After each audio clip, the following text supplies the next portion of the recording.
উৎপাদন উৎপাদন ভালো হয়েছে। 60 প্লাস 60-70 হয়েছে। আচ্ছা আচ্ছা, মানে প্রায় 40 থেকে শুরু মোটামুটি 40 থেকে 60 বিস্তীর্ণ তরমুজের ফসলের মাঠ থেকে সবাইকে স্বাগত জানাচ্ছি। ঈদের ছুটি শেষ, এখন চলে যাচ্ছিলাম কর্মস্থলের উদ্দেশ্যে। যাওয়ার উদ্দেশ্যে এলাকাবাসীর এই যে সুন্দর উদ্যোগ, এই যে সুন্দর সফলতা, এটা যদি আমি তুলে না ধরি আপনাদের মাঝে, তাহলে নিজের কাছে অনেক খারাপ লাগতো। যার কারণে এখন ফেরার পথেই এই বিস্তীর্ণ তরমুজের ফসলের মাঠে নামি দেখার উদ্দেশ্যে যে কেমন ফসল হয়েছে এবার তরমুজ আমাদের বড়দল ইউনিয়নে।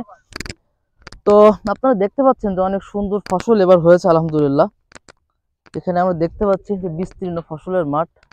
আসলে হাতে সময় নেই যে সেভাবে তুলে ধরবো, তারপর যতটুকু সম্ভব আপনাদেরকে দেখানোর চেষ্টা করবো, আপনাদেরকে উদ্বুদ্ধ করার উদ্দেশ্যে। ভালো আছি। তো এবার তরমুজ চাষটা আমাদের এলাকায় খুব সুন্দর হয়েছে।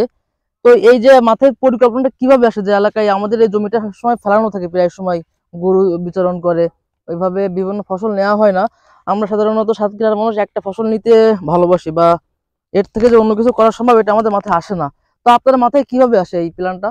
চেষ্টা করে দেখলাম এবার হয় কিনা, ভালোই হয়েছে মোটামুটি। জি হ্যাঁ, আগামীতে আরো দেখবো যে কেমন হয়। হ্যাঁ, সেইভাবে আমরা লেগে গেছি এতে।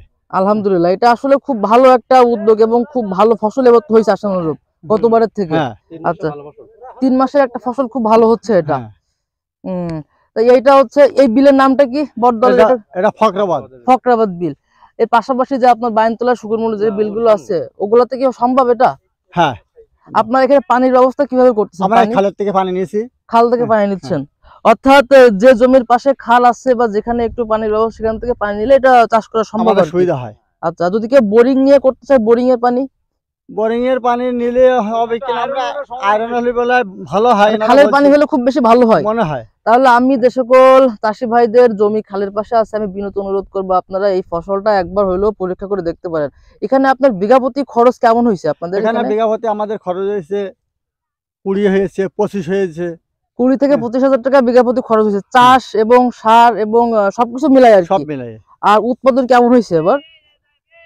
উৎপাদন হয়েছে খারাপ না, মোটামুটি প্রথম তো। জি জি জি, আমরা ভালো বুঝি না, তা প্রথম যা হয়েছে মোটামুটি খারাপ না। তারপর অ্যামাউন্টটা কেমন আনুমানিক, আমি যাতে অন্যরা উদ্বুদ্ধ হয় আর কি, যাতে এলাকাবাসী অন্য এলাকার লোকজন এতে উদ্বুদ্ধ হয়। মানে কেমন এখানে হচ্ছে, কেমন উৎপাদন ভালো হয়েছে। 60 প্লাস 60-70 হয়েছে। আচ্ছা আচ্ছা, মানে প্রায় 40 থেকে শুরু মোটামুটি 40 থেকে 60,000 টাকা বিঘা প্রতি উৎপাদন হচ্ছে এটা।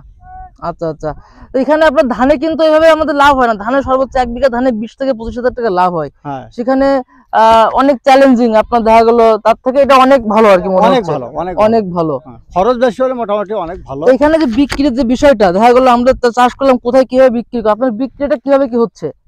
বিক্রি আমাদের এখানে যারা পুরনো আছে, যারা বাইরে, তারা এসেছে এখানে। আসার পরে ওনারা তো সব জানে। জি জি, ওনারাই পার্টি নিয়ে এসে সেইভাবে বেচাকেনা হচ্ছে। বিভিন্ন জায়গা থেকে পার্টি এসে আপনাদের ক্ষেত থেকে সরাসরি নিয়ে যাচ্ছে। প্রতিদিন কয় ট্রাক মাল এখান থেকে যাচ্ছে? আমি কালকে যখন যাতায়াত করলাম, মোটামুটি ট্রাক মাল এখান থেকে চলে যাচ্ছে।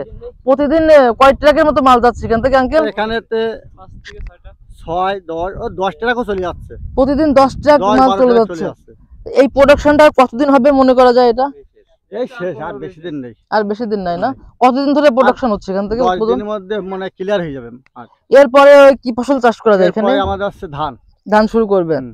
তাই ইনশাআল্লাহ আগামীবার আবারও তরমুজ চাষ আমরা দেখবো, আরো বড় ধরনের এবং নতুন আঙ্গিকে, নতুন ভাবে আরো অনেক চাষি এই বিষয়ে চাষে আগ্রহ হবে ইনশাআল্লাহ।